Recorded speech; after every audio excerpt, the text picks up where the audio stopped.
আমার জীবনে যত গুনাহ করেছি আমি এই বছরের ভিতরে ইনশাআল্লাহ আমি একটা রোজা ছাড়ব না, আমি একটা তারাবির তেলাওয়াত ছাড়ব না, আমি একটি নফল নামাজ ছাড়ব না।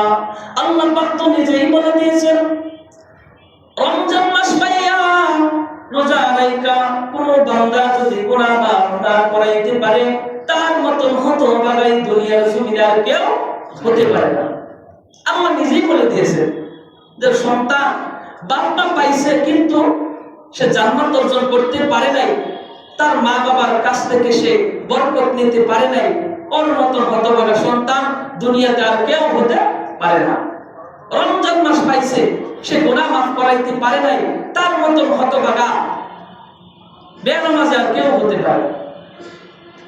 এখন আপনি বলতে পারেন আমার বয়স হয়েছে 20 বছর, 25 বছর, 30 বছর, 40 বছর, গড়ে তো আমি বাঁচবো কমপক্ষে 60 বছর, তাহলে পরবর্তীতে